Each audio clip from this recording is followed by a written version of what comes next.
Good morning, good morning, good morning, good morning, good morning, good morning. Grand rising to all. Today we're going to get back to some of our teachings. That's why today we are calling it Wisdom Wednesdays. Some days it's going to be spiritual, some days it's going to be philosophical, just whatever wisdom comes is what the day will bring.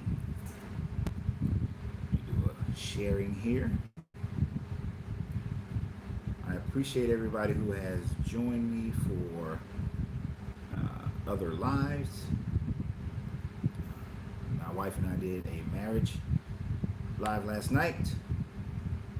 If you did not see that one, you might want to go, especially if you're a man. You may want to go and watch our the live we did for Tuesdays. Usually Marriage Monday, but we did it on Tuesday. You might want to go back, learn some techniques for a man to be able to do better intimately. So go check that out. Go and check that out. Definitely. You want to do that. So today's conversation is going to be based off of a conversation I had with my daughter Simone. And we will dive a little deep into it. We will take the next 45 minutes to dive deep into it. But first, I want to thank everyone who supports this channel, whether it's on Facebook or YouTube. Everybody who supports the channel by subscribing to the YouTube page, which is my name, Larenzo Reid, LarenzoReid. Please go subscribe to my YouTube page. I greatly appreciate that.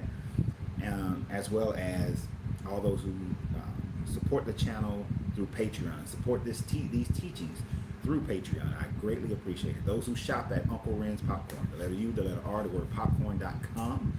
I appreciate all those. And those who I am coaching, thank you for your support as well. As we go forward, there are many different things that we do on this channel. This YouTube channel is the 360 degrees of life. We talk about the 360 degrees of your life. We discuss everything from spirituality to relationships, to finances and wealth, through your health and every other aspect of life. Because you are incomplete if you only focus on one aspect of your life. But in that, we have to be able to fully develop our lives. And that's the goal of this channel, to help people to fully develop their lives. So if you're finding me for the first time, go ahead and hit the subscribe button on YouTube. I greatly appreciate that. If you're not on YouTube but on Facebook, go on over to YouTube and hit that subscribe button. I greatly appreciate it. Your comments and suggestions are accepted here. Please go ahead and comment. Go ahead and make suggestions. You have something to say, I'll try to answer any questions or restate your statements, because we're on two different channels here, two different platforms. And so everybody on YouTube can't see Facebook, everybody on Facebook can't see YouTube. We face many spiritual challenges in our lives. And about 2 weeks ago, me and my daughter Simone started having this conversation that has continued for the last 2 weeks. Well, about the last 2 weeks. That conversation at its core is a question of existence. It's a question of existence. You see, my daughter is on a very deep spiritual journey that mimics, to a certain degree, my spiritual journey that I had when I was at her age, when I was 20 years old. The difference is she has me as a father for guidance. And as she knows, and we often discuss, only take me as a guide, but go and research everything for yourself. Sit in meditation for yourself. I don't know if you guys can see, but before I started this video, the meditations was on. I was in deep meditation. I meant to start this video right at 10 o'clock, but I was in my meditation mode, burning incense and getting myself centered to go out and attack the day, to go out and manifest in my life what I desire. Wrote down some notes for that meditation that we're going to share today. So in this discussion with my daughter Simone, we talked about your reality. You see, in her journey, she is going through the process. And here's the thing about it. We will start in our today's history, today's understanding, and then we travel back in time, right? And we go stage for stage, for step for step.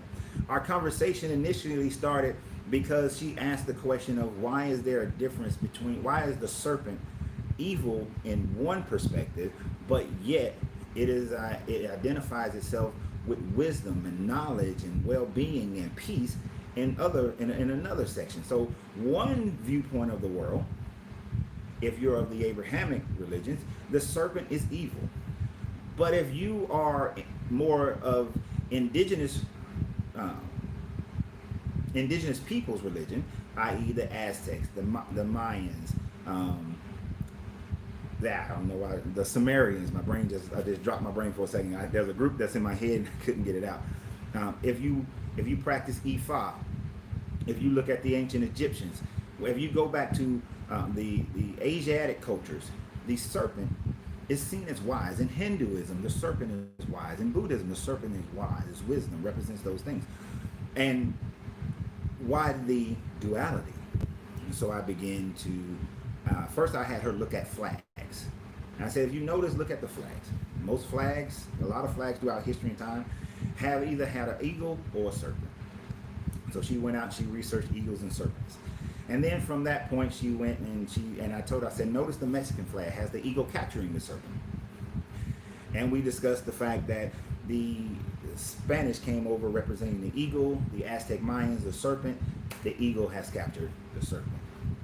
So we went through things of that nature. And we continued back, and she said, we looked at the fact that in the Sumerian, when you get back to the Sumerian, which goes past the current modern day religions, you get into the Sumerian text and you begin to see that the Enlil represented the eagle, whereas Enki represented the serpent. And as Enlil, which there is quite a bit of evidence to suggest that Enlil is the one that Abraham speaks of, that found Abram, Enlil becomes Jehovah, becomes Yahweh, representing the eagle. Whereas his brother, who he warred against, his brother who he had issue against, Enki, represented the serpent. In understanding that, we see why the serpent becomes this has this evil personification. You see, in the creation of man, according to the Sumerian story, Enki wanted to make a being, us, that would serve the gods, the Anunnaki. Enlil was wholly against it. Said that the slaves would one day revolt against it. The criteria was that these humans, these beings, would only be clones. They would never be able to reproduce. Enki, not being able to make them in such a way that they could function without involving more Anunnaki DNA, got to the 16th version, but that 16th version was able to reproduce. Enki then gave man wisdom, gave man knowledge of the gods, so to speak, gave them knowledge of the Anunnaki, representing the serpent. Sounds familiar, right? Yes, it sounds like the serpent in the Garden of Eden, saying that if you eat from this fruit, you will become like us. Enki making man more like the Anunnaki, they became more like us. Enlil, not liking this, kicked them out of Eden. And so man went out, and the history of man continues from there.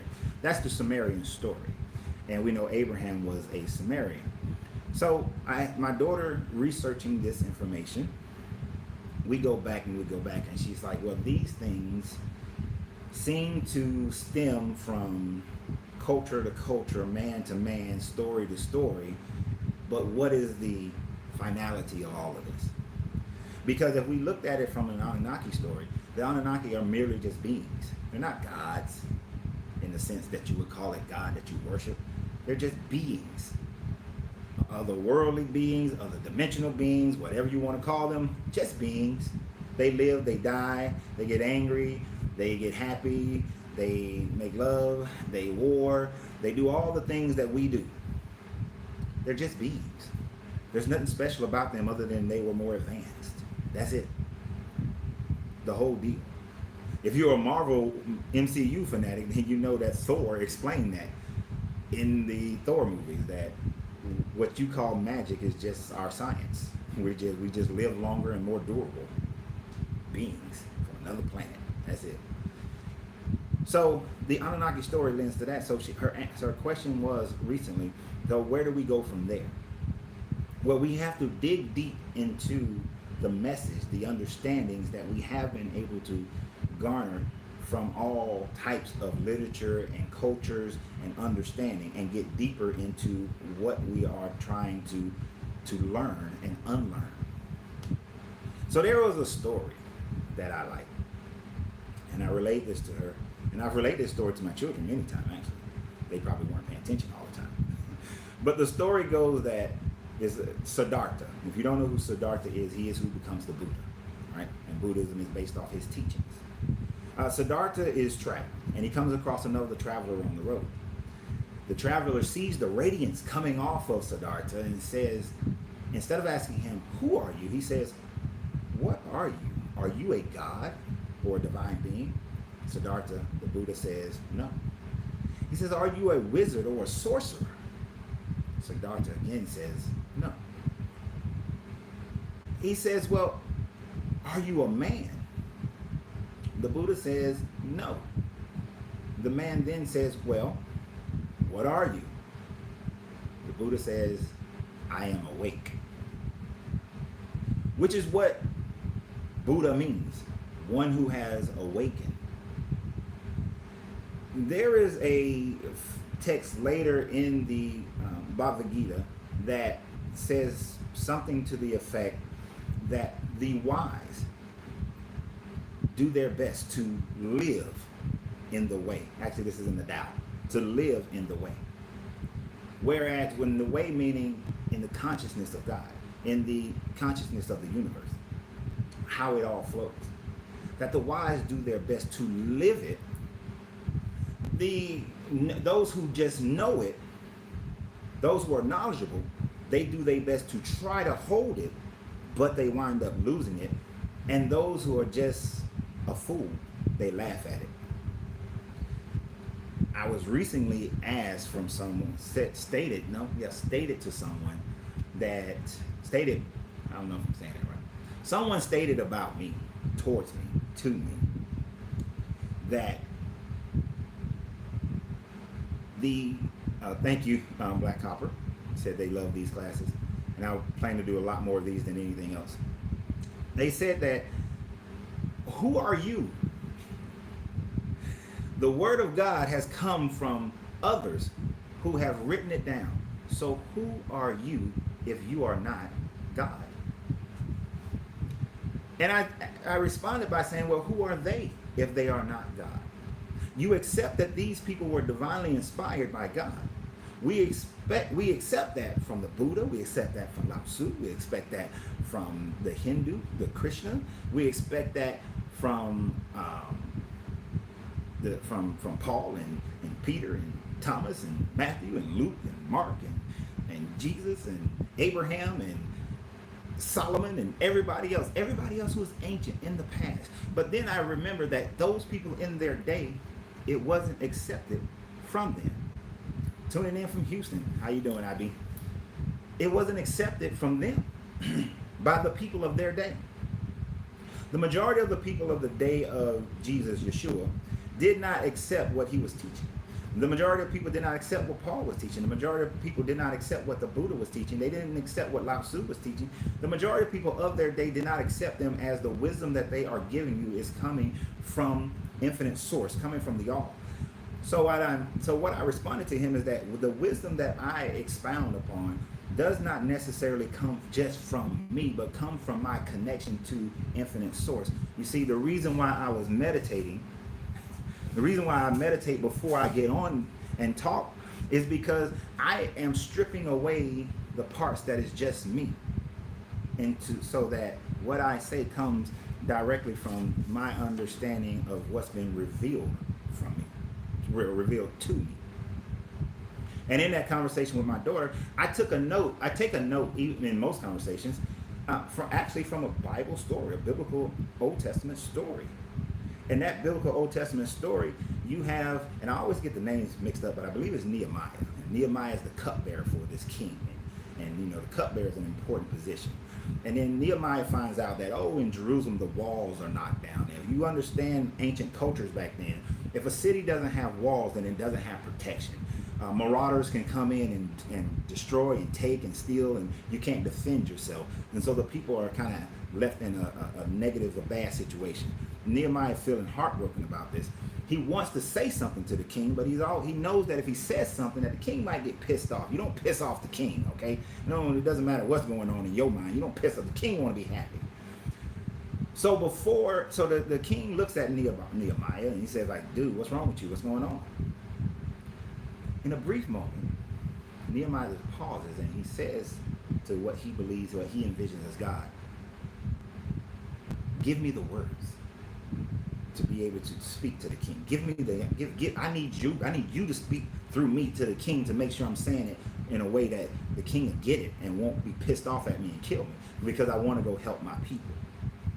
So oftentimes before I get on here, or somebody asks us a question, or I'm talking to my daughter, or I'm talking to my wife, or anyone, I oftentimes know that if it's an emotional situation for me, that I will look to infinite source, to the all, and say, okay, I need universal wisdom before I say something.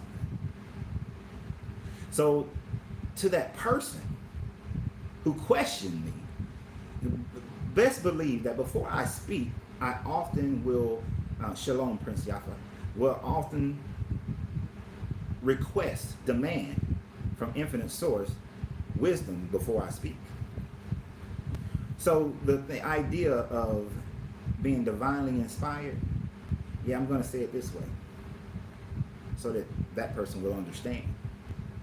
Is it not written that ye are gods? Twice, Old Testament and New. What I'm saying is that divinity is within you. Divinity is within me. And when you come to the level of the wise, then you get to a state where the wisdom that proceeds from your mouth is that from what you call God. Now the hardest part is separating what has come from man who tried to control or destroy. So me and my daughter was talking, and she was like, well, how do we do this? How do we do that? How do we do that? And I told her, well, your first understanding has to be this. This is where your first understanding needs to be, must be. And this is what's written like on this board. That there are two universes, two realities, all right? And usually when I say two, I join them together, but in the first instance, we have to understand that these two realities are separate. But there are two realities. There's the reality of God, the all, the creator, the infinite intelligence, whatever you call him, Allah, Buddha, well, not Buddha, but Allah, Jesus, or Yahweh, or, El, whatever name you call it throughout history, because the name has changed throughout history. Okay, throughout history, the name has changed. You go back and research your particular brand of understanding the creator, it has changed throughout history. So the all, because all, because when you say all is all that there is. It can't be anything other than the all. All cannot have anything outside of itself. All cannot have anything taken away from it or added to it. The all is all, which is why I prefer to say the all, because all is all it is, and there's nothing else to it. So there are two universes, and the first one is the universe of the creator, the all, the infinite intelligence.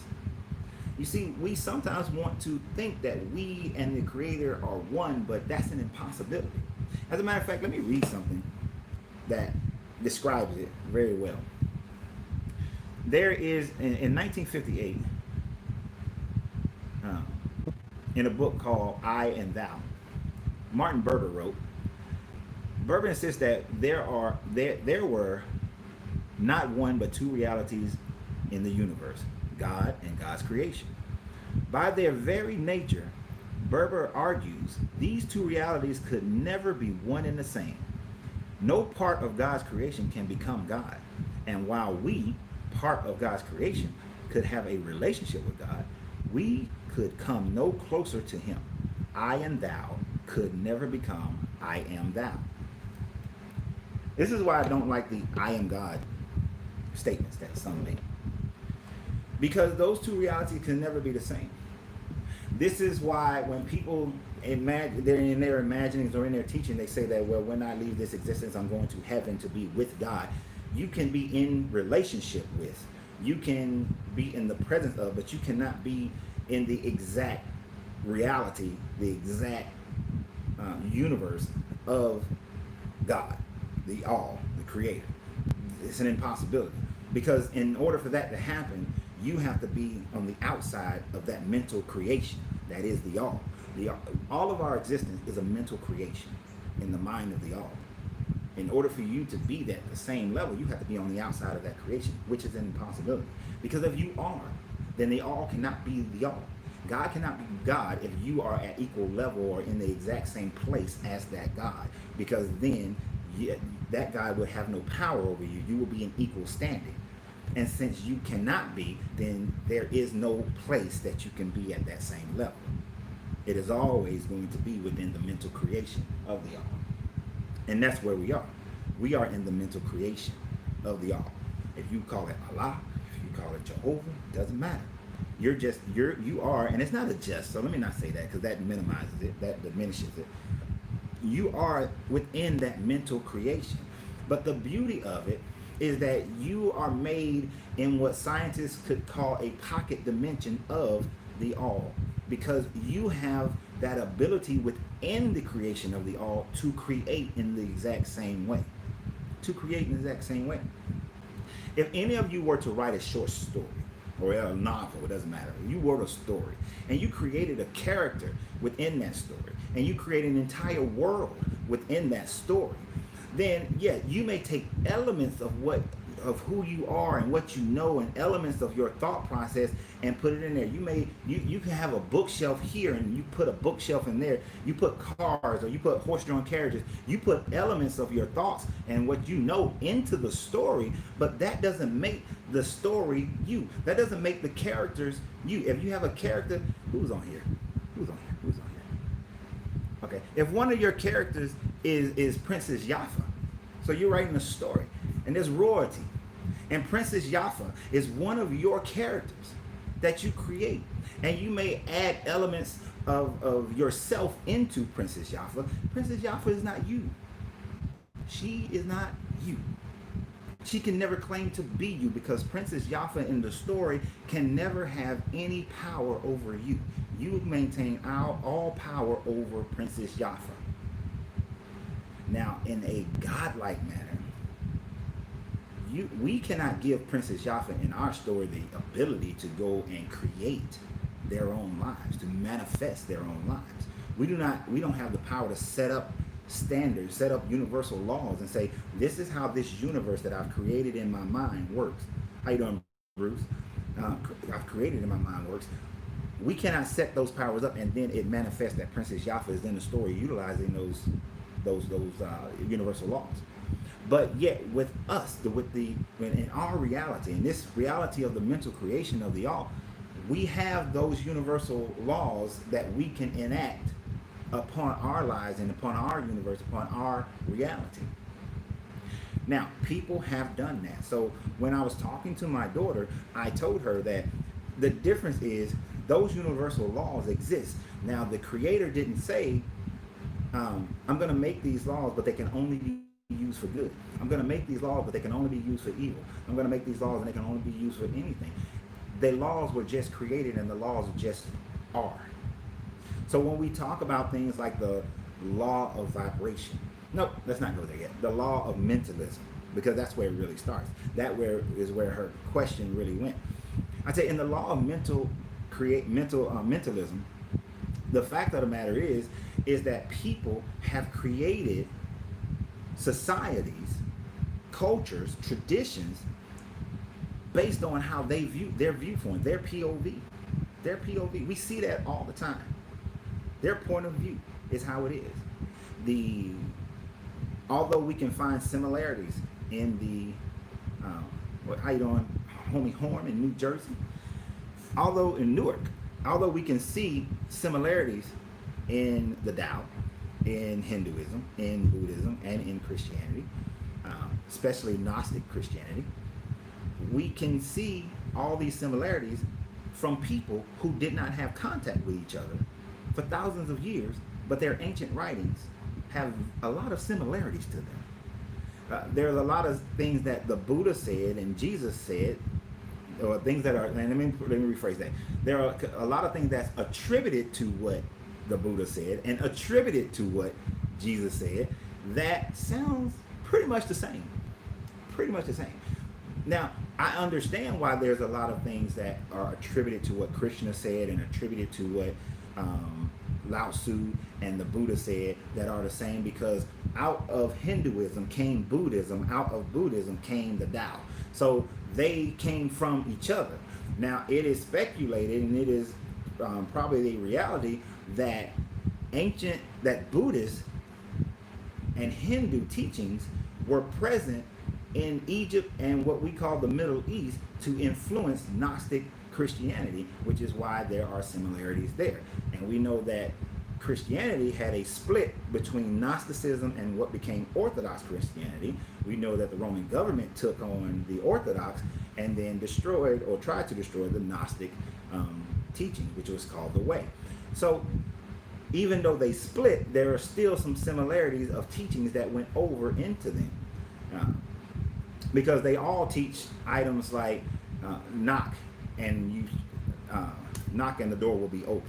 Ask and you shall receive, and that sort of thing. And doubt can destroy all your manifestations. They all teach that. So we know that there are similarities. And those similarities exist because these laws of the universe are just there. But people saw them from their cultural perspective. Just like we in America. A gentleman said on a post that I saw this morning about, he'll probably come on here at some point, about, hey, move to Africa. If you don't like America, and he's a black man, he's like, if you don't care, you're tired of all this, just move to Africa where you can be around people who look like you. And his statements, I agree to a certain point of what he was saying, but it's something that somebody wrote later on. They said that most of Africa is a third world nation. And I thought about that for a long time. And I thought about, this is his POV, his perspective, not a reality. And if you leave America, what you have to realize that most Americans, when they go to another country, they look at things and they see a difference. And because it's different, they like to label it second world or third world.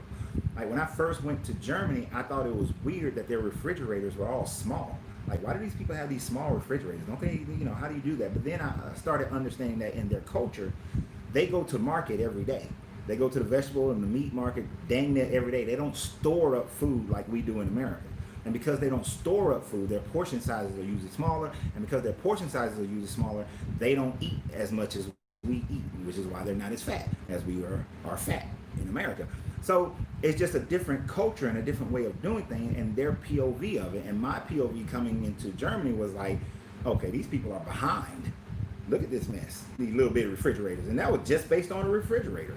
If you went to Ghana, you will find it strange that you don't necessarily have water pumped into your house. You pay a water guy to come and fill your water bowl, and you may say, oh, that's third world. But the guy filling your water bowl costs just the same amount as you having your water piped into your house here today. It's just a different culture, just a different way that they do things. Sometimes things are done that way because of terrain and because of the ability to be able to dig, and is it reasonable? So there's a lot of different things that could come into play, but our point of view makes us decide what is and what is not. When it comes to spirituality, the same thing happens. The Mongols had their perspective of spirituality, based on the great blue sky, right? They believe everything happened under the great blue sky. You go to the great blue sky. Kublai Khan accepted all religions, whereas Genghis Khan did not, right? They followed Genghis Khan's belief. They believe that, and they follow ancestral religion in the Mongol Empire. The Christians that he dealt with, the Pope and that he dealt with, they didn't understand. So they didn't see it that way. So they saw them as being heathens, as being demonic, as being barbaric, even though they were just as advanced as the Europeans. They just chose a different way of living. They were a nomadic tribe, so building cities wasn't their thing. Now the Chinese, they built cities. They built city walls and cities, and the Mongols didn't like that. So different perspectives, different choices of how you want to live, but it doesn't make one better than the other. So when we come to this understanding, we see that we have to recognize that there are cultural things laid into all of our religious beliefs, all of our spiritual beliefs. Well, let me rephrase. It is into all our religious beliefs. What we have to do is pluck out the spirituality of it all to gain that understanding.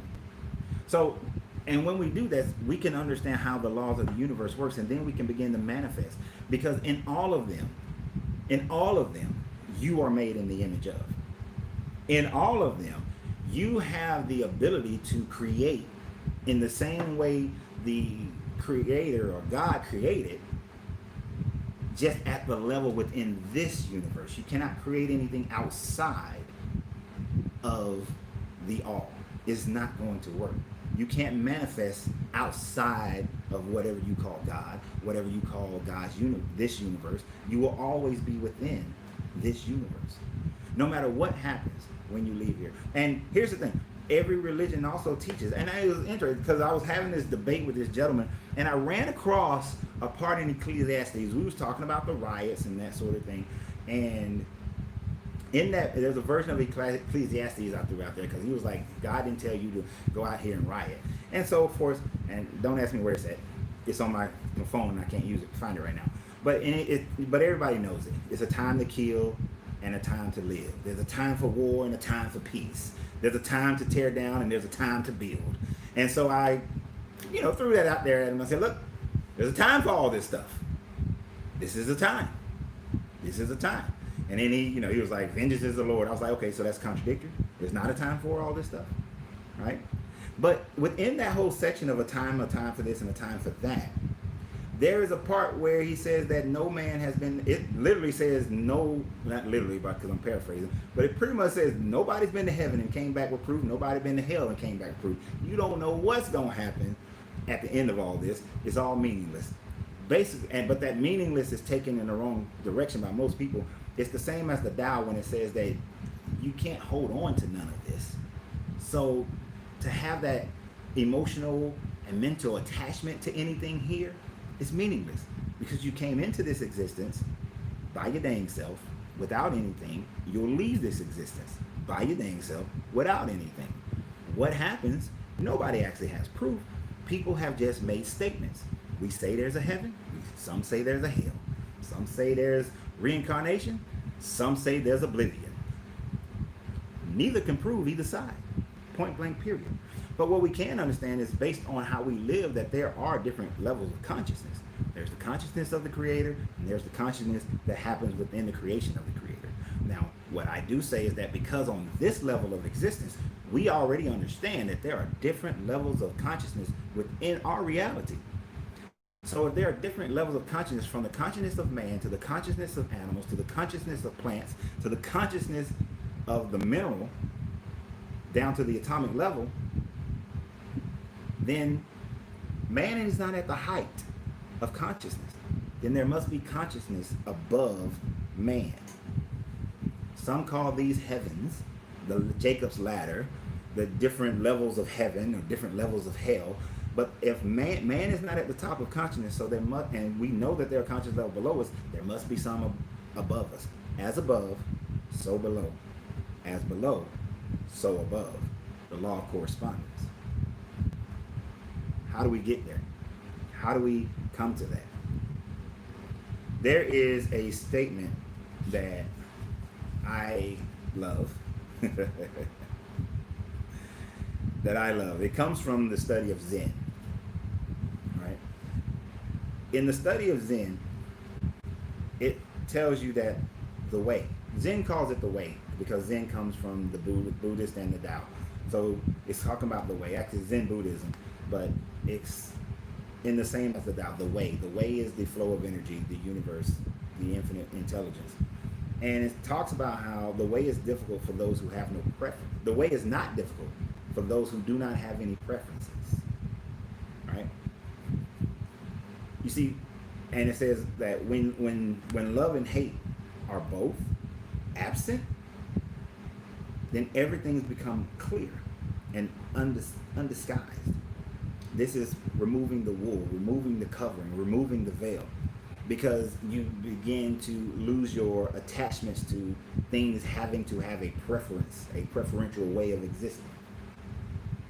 He said, it talks about how when you make slight distinctions, however, the distinction of heaven, the distinction of earth, then you set everything far apart from each other. You know, in many of your teachings, it tells you that the kingdom of God is here and now. The kingdom of God is at hand. You see, the kingdom of God can't be at hand, but it's in the future. At hand means it's right now. It's right now. At hand is not later down the street. Now, at hand is not soon as we get to heaven. At hand is not after a rapture. At hand is not after the destruction. At hand is not once everybody has had an opportunity. At hand is not after you've satisfied your dharma. Not at hand is not getting your karma right. Hey, Jenna from Sweden. At hand is at hand right now. You're taught that the kingdom of God is inside you and all around you. So if the kingdom of God is inside you and all around you, that means that it's present. This is taught in all religions. But when we make distinctions, we are setting heaven and hell, we are setting heaven and the earth far apart from each other. So if you wish to see truth, then you can't hold those opinions. You can't hold no opinions, because opinions will continue to, what you dislike is a disease of your mind. It literally formulates into a disease in your mind, because that disease sparks war. That disease sparks famine. That disease sparks racism. That disease sparks sexism. That disease sparks nationalism. That disease sparks all these things. This is why I say things like there is no distinction between a Democrat and a Republican. They are all in the same system. Keep moving the same system forward. Keep doing the same exact thing. There's no distinction. Yeah, I got melanin because of biology. But as far as my spirit man, there is no melanin to speak of. My spirit has no color. Therefore, there is no race. But because we make distinctions, we have to deal with it on this third degree, this third reality, this third level of understanding, on this plane of existence. But when we make no existence, we make no preference, we decide that these things are, that heaven is right now, then our eyes can be open to realize that there is no reason for me to hate you. There's no reason for me to argue with you. Whatever journey you set your path on is your journey, and I should let you have that journey. Whatever you decide that you want to have in your life, manifest in your life, it is, as long as it doesn't affect or take away from my ability to do the same, then why should I hold you accountable to what I believe and how I move in my faith? I should not. That is your own. But when I insert my opinion, when I try to force my belief, then I am spreading my disease of the mind like a contagion into yours and causing you to be affected in the same. This is the reason why, and that's one reason why I taught my children, and why my daughter, she fully understands I am just her guide, but it is for her to decide for herself. It is for her to decide for herself. Now my son right now, he don't care. He don't care. He's not thinking about spirituality. He doesn't care right now. He'll come later. He'll have questions later. My oldest girl, she's kind of like, she knows, but she doesn't really focus on it. Each one of them are doing their own thing when it comes to spirituality. And I am just here to guide them. I'm not here to force them or to move them in a direction that I think is the only way they should go. But what I do teach them is that there are two realities. Two. We can be with and have a relationship with the Creator, but we can never be the Creator. We can exist in the mental creation of the Creator, and we can manifest things in the likeness of the same. If you want to have a better life, you can pray all day, God, make my life better. God, make me more patient. God, make me more loving. God, bring me a wife. God, bring me a husband. God, give me I need to get up and off of these financial woes. Bring me a financial blessing. God, let me lose, because I just got weighed the other day. Let me lose these 20 pounds. We can wish it and we can pray about it. But laws of the universe have been established for you to manifest it on your own. Now, how that works is very simple. First, you get a picture, an image in your mind of what it is you desire. And most people will listen to other videos from other gurus and they stop right there. And that's what the guru say. Just, you have to get a mental picture in your mind. Don't care about the how is going to come. You go to church and they tell you that all the time. Don't care. Don't worry about the how. Just have faith and believe in it. Just, if you want to use the laws of attraction, just have faith and believe in it. Just have a mental picture in your mind. Throw it up on the wall and read it every day. And don't worry about how. The how is just as important as the mental imagery. You see, the law of attraction works because all seven universal laws have to be enacted together in order for them to work. You cannot have the mental image but not apply the law of vibration, which is you vibrating or moving or getting in the frequency of what it is you desire to have and moving up the polarity scale, and then understanding how to keep yourself polarized and not become victim of the law of rhythm to stay there.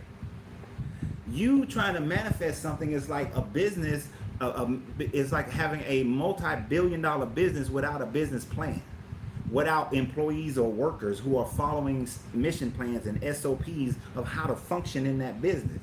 It doesn't work that way, right? If you want to build a business, you need a business plan. You need a SOP, standard operating procedures, that allows you to build the business. If you want to build a business system especially, then you definitely got to have all the SOPs and the how-tos. Otherwise, how will your employees know what to do? How will you ever be able to step away from the business and yet the business runs without you, but you come back to it and it has more money than when you came to it? You gotta have that SOP. It gotta be working for you. Otherwise, it doesn't work. It will not work. You gotta have it. If you want, if right now you're saying that, oh, like for me, my family goes on our family vacation Labor Day weekend. Right now, I'm not take off the shirt and walk on the beach ready. It's not happening. Right now, not ready. Got some breasts to get rid of. Got some of this to get rid of. I can see the image of what I would look like because I've been there before. I can see it. And that's a great help. When you've seen it before, done it before, been it before, it's easy to see it. It's easier to see it because you've had it before. It's an experience. So you know you can achieve it. So I can get the image of that pow in my mind. But if I don't pick up the weights, if I don't start doing the jogging and the walking and the mountain climbing and the cycling, if I don't start eating a little bit better, my methodology is I'd rather work out harder than eat much better.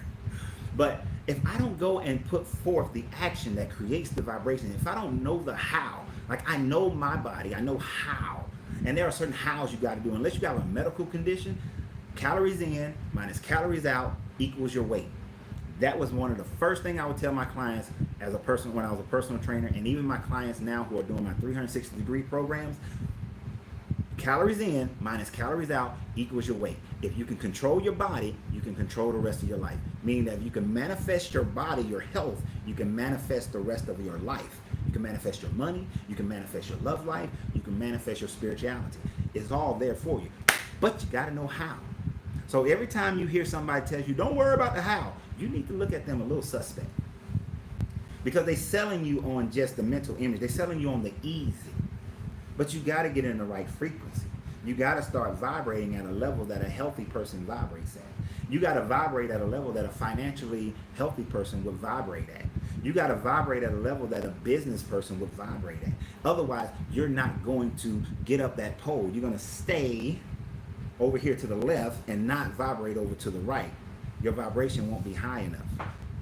Right? Your vibration won't be high enough, so it won't happen. And then when you get over here to the right, if you don't understand the law of polarization, you will swing back and swing back up. This is that person, they lose 50 pounds, then they gain 70. Then they lose 70 pounds, then they gain 90. Then they lose 90 pounds. Then they gain 100. You know those people. And then at some point, they will polarize over here to the left. I'm living a 600-pound lifestyle because they polarize themselves to the left. See, many people think polarization only happens on the right. You can polarize yourself anywhere along the scale. Anywhere along the scale. And if you understand the law of gender, then the male energy and the female energy has to come together. The knowledge, the instruction has to come together with the nurturing in order to create anything. So just thinking about it won't work. You cannot just, even though I had a great meditation and I burned all my candles down, I had a great meditation, incense burning. After my meditation, part of it is about what I got to go do today for Uncle Renz popcorn. The things I got to do to get this new store open, and the orders that have come online that I received online. In order for more orders to come online, I got to go to my Uncle Renz popcorn pages and do the marketing to entice people into making this purchase so they can have this divinely inspired popcorn in their lives. If I don't do the marketing, it doesn't happen. If I don't do the marketing as an agent of real estate, then no one calls me and says, I want you to be my real estate agent, or I want you to be my buyer's agent or my listing agent. No one calls me to say that if I don't go out and do the marketing. I can't just, somebody gonna call me. I'm gonna have 12 listings by the end of the month. Yeah, I can't just sit up here and do that. No, I gotta go find the neighborhoods that I want my listings, I wanna take on as listings, do the marketing towards those neighborhoods repeatedly to get people in that neighborhood to call me to set up that appointment to become their listing agent. If I don't do the work, it doesn't happen, right? You got to do the work. You got to vibrate. So as I explained that to my daughter, and this video is really made so that it goes beyond our text messages, because I'm not texting all of this. How we function within the universe of the Creator is by utilizing the laws that the Creator has set up. The only understanding of God that you really need to have is that it is the infinite mind, the infinite intelligence that created everything, but it is outside of us. We are inside of it in its mental creation. Because of that, we can have relationship, but we can never be it. Since we can never be it, we can only scale up the levels as close as we possibly can. And then the more we know, the more we have that understanding and walk in it, the better we are. You see, when you walk in the seven laws of the universe, the hermetic laws as we call them, then you lose your attachments. Or let me not just say the seven hermetic laws. Whatever you believe in right now, whatever makes you feel closer to the infinite Creator, walk in it. Walk in it. And here's the beauty of it. One of the reasons why I love my wife is because even though she is Christian, she walks in it more so than other people. And the thing about it is that because she walks in the spirit of it and not the dogma or the doctrine of it, that is why we work with each other. This is why we meld with each other, because we can see our similarities and how we're both walking in our own path of spirituality, but we come to the same ending point. And as long as we keep doing that, we're good. I meditate, she prays, but we're effectively in the same state of understanding and being. I know that I got to get out there and put forth the vibrational attitude and frequency to create whatever it is we want to manifest. She knows that faith without works is dead. So it's pretty much the same thing. I know that the kingdom of God, that I and God is inside of me, that I'm a divine creature. She knows that ye are gods. We walking in the same path. I know the golden rule. Do unto others as you would have them to do unto you. She knows the commandments. Thou shalt not steal, thou shalt not kill, thou shalt not covet thy neighbor's wife. Here's the thing. I don't want anybody coveting my wife, so I'm not going to covet somebody else's wife. I don't want anybody stealing from me, so I'm not going to steal from me. So we are following the same thing, just a different point of view of it, but it all gets us to the same place. and we don't hinge everything on doctrine and dogma. That's why we function, right? That's why when people say y'all are not equally yoked, I tell them, you don't really understand what equally yoked really means. You really don't, because if you did, it would go deeper than just what you spit out your mouth. Because if just, hey, I believe in this, if that was equally yoked, then there would be no divorce within any religion. All people of the same religion would never divorce because they'd be on point with each other, but they're not. Why? Because truly, they're still not equally yoked. When we come to that realization and don't hold these attachments and preferences, then we can have peace with one another. But first, we got to find that peace within ourselves. We find that peace within ourselves where we're not holding on to the attachments that you got to believe what I believe in order for things to function correctly, or really in order for me to be happy with what I believe. I really find that most people become angry because when you don't believe what they believe, you are not validating them, and those people need validation. I don't require your validation. She doesn't require your validation. My children don't require your validation, which is why we all have peace together, because we don't require the validation of other people. It is all within. The wise know to look within. So I implore you to look within first. And as a matter of fact, there's a book that I got over here with me. It's one of my favorite little books to have. If you can find this book, go find this book. Go find this book. This is a great book. Because if this book doesn't open your eyes to see all the similarities and make you wonder, like, okay, then if my God is omnipresent, then evidently he was present with Buddha.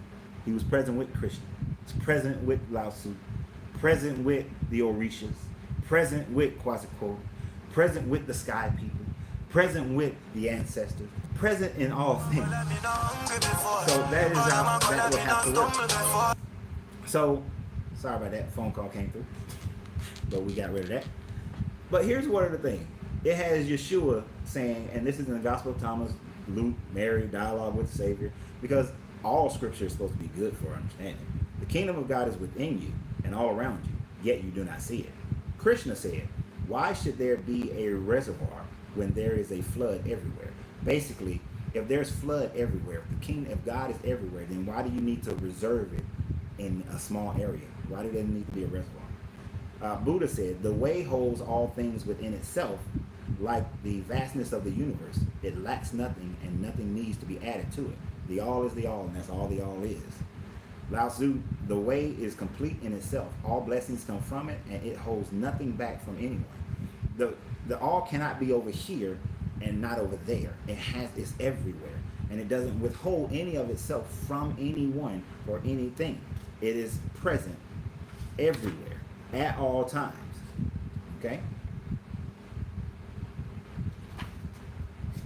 So I love this book. It's a great book to have because it just simplifies things. I wish I had that book when I was 20. Do you know how? Well, I'm glad I didn't actually, because then a lot of the research I did back then I would not have done. But I'm glad that I have it now because it's an easy resource for me when it comes to talking to my children. So I hope you guys enjoyed this video. I appreciate everybody who supports the channel. Again, everybody who subscribes to my YouTube channel, please continue to subscribe to it. Everybody who supports it on Patreon, those who shop at Uncle Renz Popcorn, the letter U, the letter R, the word popcorn.com. It's the greatest popcorn you ever have. We're going to ship it to you, or if you're local here in Atlanta, you'll get it delivered. Probably up until I open my store again, then I'm not delivering. But you'll get it shipped to you. So go shop at UncleRenzPopcorn.com. Well, the letter U, the letter R, the word popcorn.com. And if you look for coaching, if you need some coaching, you desire coaching, if you are the type of person that you want to have the greatest life, period, in your business life, your relationship life, your spiritual life, then, hey, contact me at CoachRenz.com. We can get started. We can get you going. I'm about to run a 360-degree program, a group program, for only $200 a month that will change your entire life. But I will say this program is designed for entrepreneurs. You can take the entrepreneur part and add that to your corporate life, but that's what it's geared towards, is entrepreneurship. I'm going to do this program. I'm doing it as a favor. That's why I'm doing it for $200, because usually it's $4,000. Okay, so y'all have a great time. Enjoy yourself. Remember, you have to free yourself to be yourself, because your greatness is non-negotiable. Good vibrations, good journey.